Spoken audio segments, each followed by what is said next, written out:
Em mais de 3 décadas sobre discussões climáticas, nunca se chegou tão perto de um acordo que pode colocar fim no uso de um dos grandes vilões dessa crise, que são os combustíveis fósseis.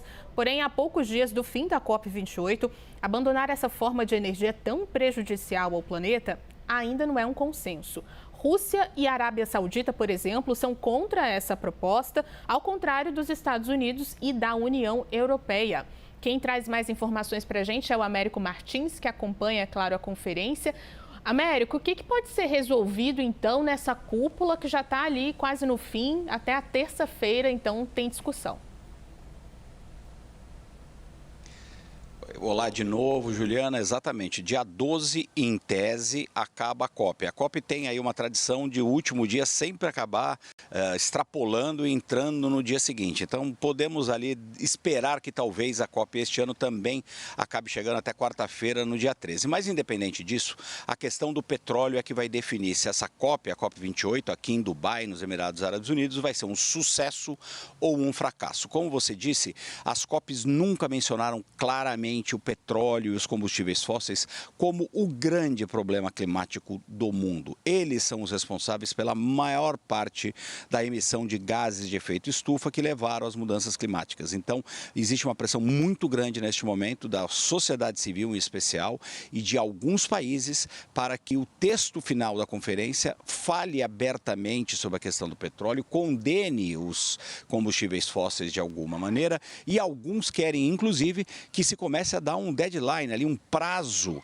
para acabar o uso do petróleo, do gás e também do carvão mineral como fonte de energia. Agora, existe, obviamente, uma oposição muito forte de países produtores de petróleo, como você lembrou, Rússia, Arábia Saudita, o próprio Emirados Árabes aqui, onde está acontecendo essa conferência, e também outros países que ainda dependem muito desse tipo de combustíveis. É o caso da Índia e da China, por exemplo. Eles não podem eliminar o uso desses combustíveis imediatamente. Essa transição tem que ser mais lenta.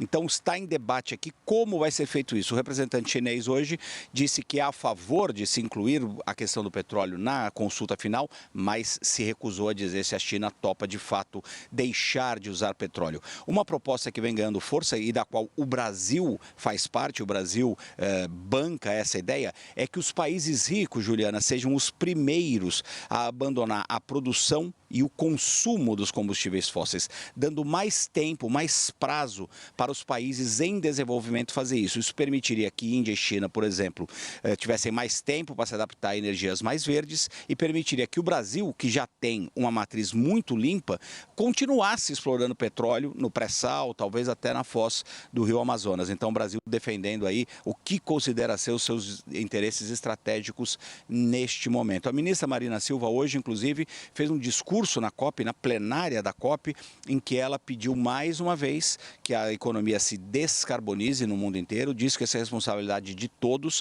mas disse claramente, verbalizou isso que eu acabei de dizer, essa teoria dos governantes, dos negociadores brasileiros, de que os países ricos precisam ser os primeiros a parar de usar o petróleo. Ela ainda falou que deveria ser criado uma espécie de um órgão para se discutir especificamente essa questão do petróleo. Então, mais uma vez, a COP vai ser julgada como um fracasso ou como um sucesso, dependendo de como colocar essa questão dos combustíveis fósseis. E uma última informação, Juliana, o grupo de países do leste europeu hoje definiu como seu candidato para a COP no ano que vem o Azerbaijão. Então crescem muito as chances da próxima COP acontecer em Baku, a capital do Azerbaijão, e depois, no ano seguinte, 2025, em Belém, no Pará. Américo, a gente vai continuar acompanhando nessas negociações, mas as questões climáticas nos mostram que a gente não tem tanto tempo assim mais para discutir esses acordos, né? Vamos continuar acompanhando. Obrigada pelas suas informações.